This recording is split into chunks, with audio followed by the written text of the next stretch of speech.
Hello everyone, welcome to Inspiration IAS daily news analysis. Today is 26th May 2023 and we are going to discuss important news articles of Hindu, Indian Express, PIB and Assam Tribune. आप हमारे सारे videos के जो PDF है आप हमारे इस website से डाउनलोड कर सकते हैं. You can also follow at our social media page like Facebook, Instagram, YouTube and along with you can also follow at our telegram channel जहां पर बहुत सारे स्टडी मटेरियल्स आपको अवेलेबल हैं at the free of cost. We have started our UPSC and APSC foundation batches both online and offline platforms. So जो बच्चे 2024 के लिए prepare कर रहे हैं you can join our online and offline batches. Next announcement is for those students who are going to appear for the APSC mains examinations. हमने अनुशीलन batch 2 start किया है. इसमें भी 13 टेस्ट सीरीज होंगे मेंस के, जिसमें से लगभग 6 जीएस के पेपर होंगे और 2 SA paper, 2 GS paper 4 and 2 Assam based paper होंगे और एक स्पेशल करंट अफेयर्स होगा फॉर ईच एंड एवरीबॉडी. ये ऑलरेडी 24th में को चालू हो चुका है. फॉर रजिस्ट्रेशन आप इन नंबरों पर कॉन्टैक्ट कर सकते हैं. आपका शेड्यूल आपके सामने दिया हुआ है.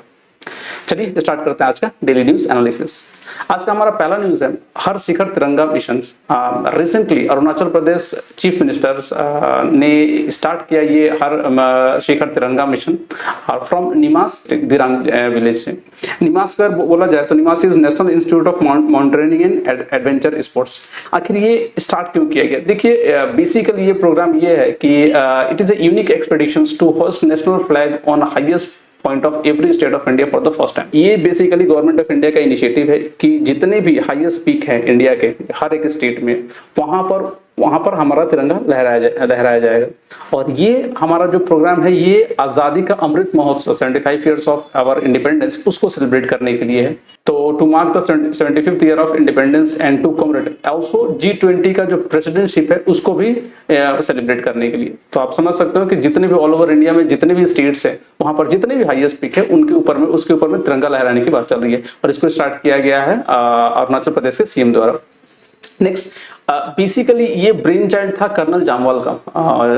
ही was a veteran of more than 52 successful expedition. उन्होंने 52 सक्सेसफुल एक्सपेडिशन किया है and is the only Indian to have submitted Mount Everest 3 times. 3 बार उन्होंने माउंट एवरेस्ट को सबमिट किया था and climb the 7 summits touching the highest peak of the 7 continent. Clear है? So it was basically the brain child of colonel Jamwal. Next अगर ये summit जो चालू होगा begin from mount Reo Purgil in Himachal Pradesh और इसको खत्म किया जाएगा जोंगशंग इन सिक्किम. ठीक है. The lowest in term of elevations will be Someshwar fort in Bihar which is 800 metre. तो सोमेश्वर फोर्ट जो है बिहार का वो 800 मीटर है. ये सबसे कम हाइट वाला है. और हाईएस्ट क्लाइमेबल माउंटेन अगर देखा जाए इंडिया के बारे में तो highest peak under Indian control is Kangchenjunga 8586 metre in Sikkim but is closed for the climb के लिए बंद कर दिया गया है. और सेकंड जो है द नंदा देवी 7816 मीटर है बट क्योंकि ये वर्ल्ड हेरिटेज साइट है एंड नेशनल बायोस्फीयर रिजर्व है. और थर्ड जो है हाईएस्ट क्लाइमेबल जो माउंटेन है वो माउंट कामेट है जिसका 7756 मीटर है उत्तराखंड में.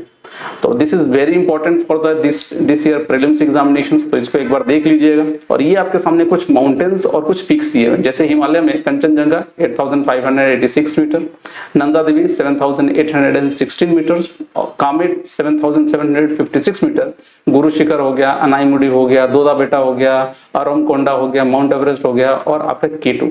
तो kindly go through all this peaks. और ये कुछ इंडिया के मैप दिए हुए जहां पर अलग अलग माउंटेन्स के को रिप्रेजेंट किया गया. तो थोड़ा प्रीलिम्स के लिए आप इसको एक बार देख लीजिएगा सारे माउंटेन्स और पीक्स को. नेक्स्ट हमारा अगला न्यूज है national advance surface of air missiles. ठीक है.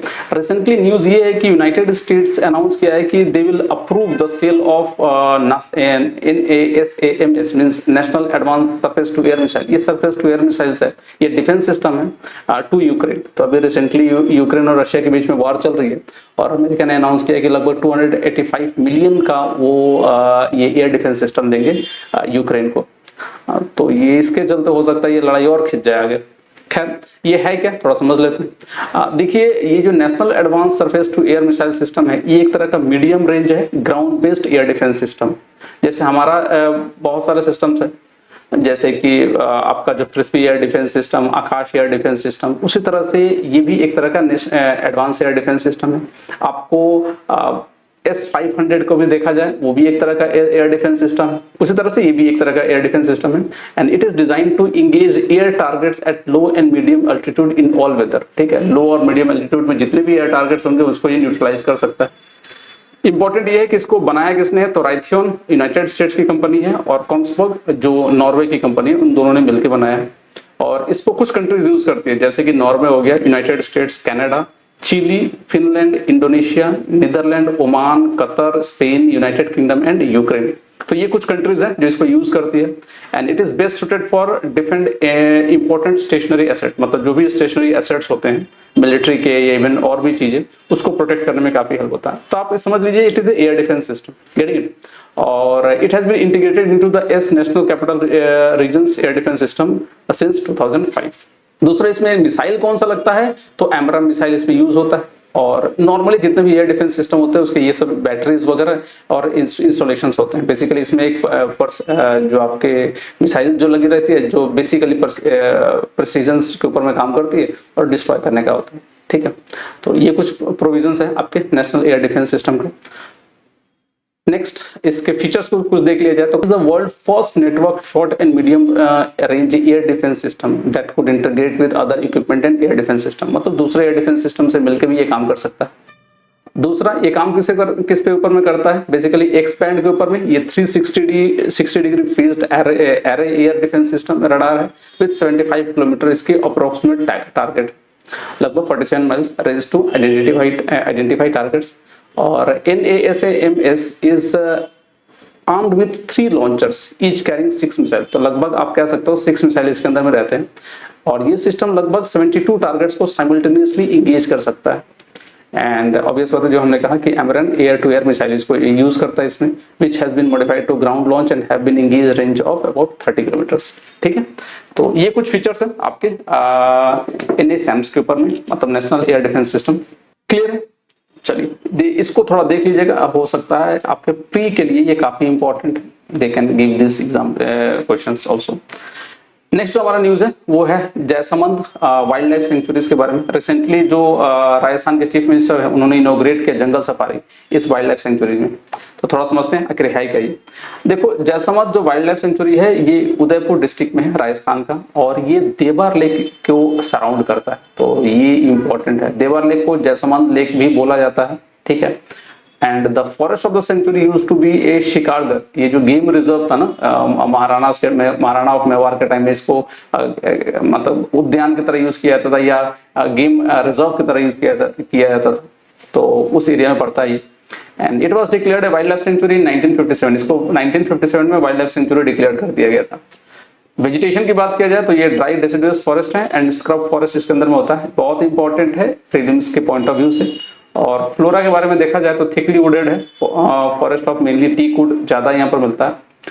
फोना अगर बोला जाए तो ब्लैक बियर वगैरह, black buck, blue bulls, chinkaras, chital and spotted deer, ये काफी इंपॉर्टेंट है, यूपीएससी का फेवरेट क्वेश्चन है ये सब। सीवेट मिलता है, common langur, four horn antelopes, fox etcetera. And it is also home to huge varieties of other 300 species of resident as well as migratory birds like babblers, buzzard, curlews, Dalmatian pelicans and darter, doves, eagle, egrets, falcon etc. तो ये कुछ birds हैं जो यहाँ पर मिलते हैं। ठीक है, थोड़ा इंपॉर्टेंट है, ये दोनों को एक बार देख लीजिएगा along with the देवार लेक और उदयपुर डिस्ट्रिक्ट। ठीक है, और कब इसको अनाउंस किया गया था, तो this are few important points जो आपको जानना जरूरी है।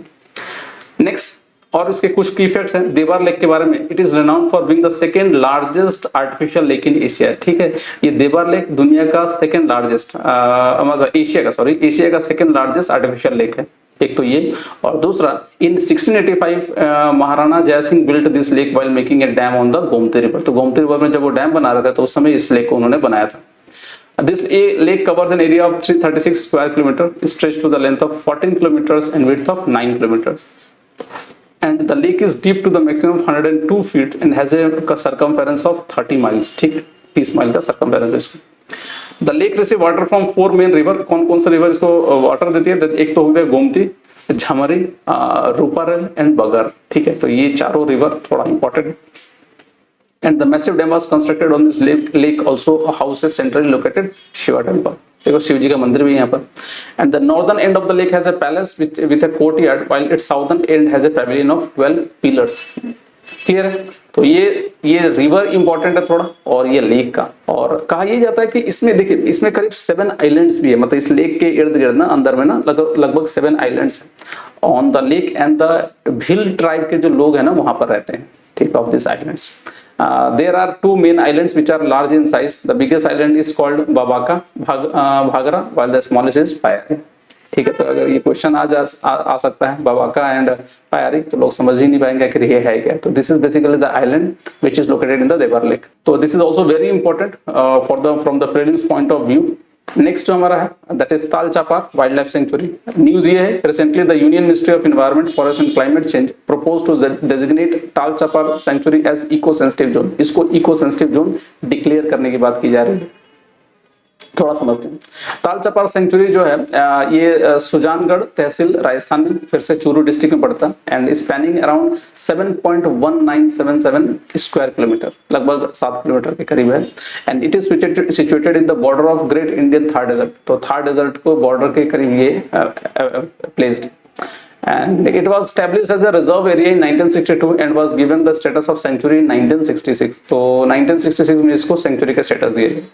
टोपोग्राफी के बारे में बोला जाए तो this century has nearly flat topography and combined thin low lying region. ठीक है। Fauna sanctuary is home to over 4,500 black bugs, chinkaras, and more than 250 species of birds, including migratory raptors. Clear? It is distinctive shelters of most graceful antelope seen in India, that is black bug. तो black bug का भी ये घर है. And it is one of the top halting place for migratory birds such as harriers. Migratory bird come from the Central Asia and Europe. तो ये भी point काफी important है. तो हैरियर्स का फ्लोरा के बारे में बोला जाए तो it is open and wide grassland है with spread acacia and prosopis plant, जिसको ये जो दोनों प्लांट मिलके एक तरह का सवाना का लुक देता है इसको। तो ये थोड़ा इंपॉर्टेंट है, थोड़ा देख लीजिएगा इसको।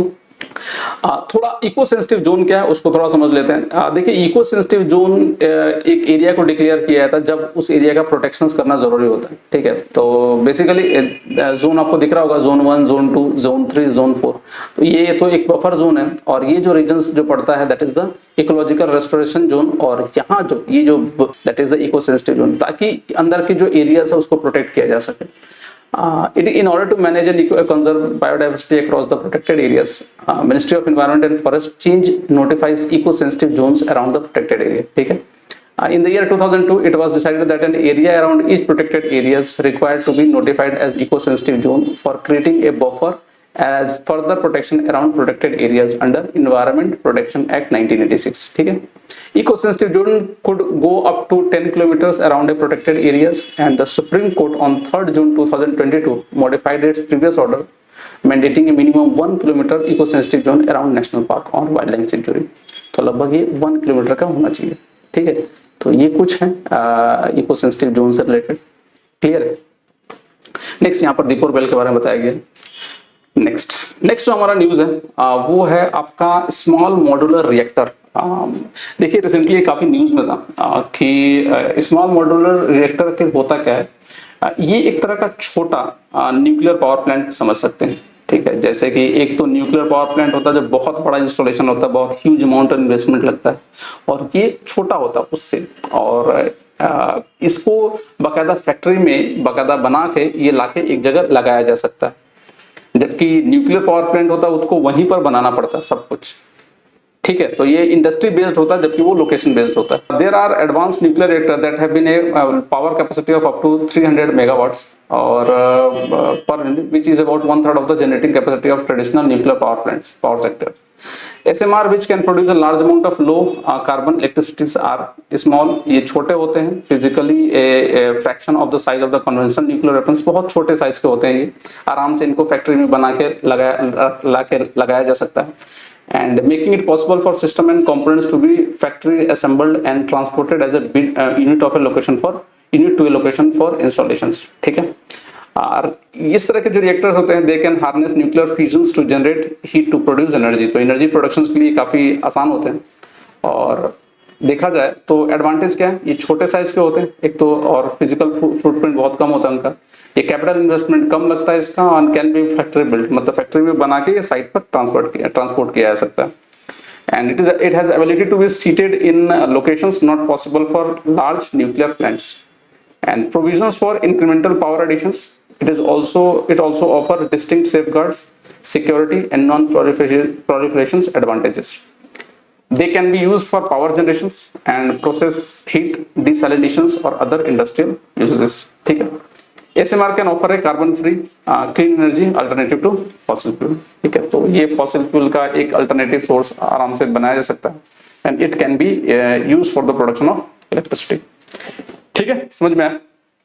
तो ये कुछ है आपका SMR या small medium reactors.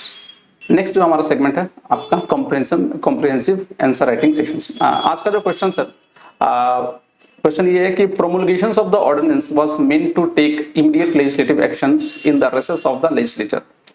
However, it has become a tool to bypass the ordinary legislative process and procedure. Comment. अभी रिसेंटली ऑर्डिनेंस के बारे में काफी ज्यादा डिस्कशन चल रहा है, तो in means you can expect this questions also. तो आखिर ऑर्डिनेंस क्या है and how they are taking the place of parliament, that was the provisions. तो आखिर कैसे ये ऑर्डिनेंस हमारे जो इमीडिएट लेजिस्लेटिव जो पार्लियामेंट या जो लेजिस्लेचर के जो रोल है उसको कहीं ना कहीं दरकिनार या छोटा कर रहा है। So write this questions, send us in this number. कल का जो क्वेश्चन था बहुत लोगों ने उसका आंसर भेजा है, we are going to revert them back. ठीक है, उनको वापस उनका चेक किया हुआ आंसर मिल जाएगा। ठीक है, सो दैट्स ऑल फॉर टुडे। आज के लिए इतना ही। इस तरह के और वीडियो देखने के लिए subscribe to our YouTube channel as well as the Facebook page. So that's all for today, thanks for watching.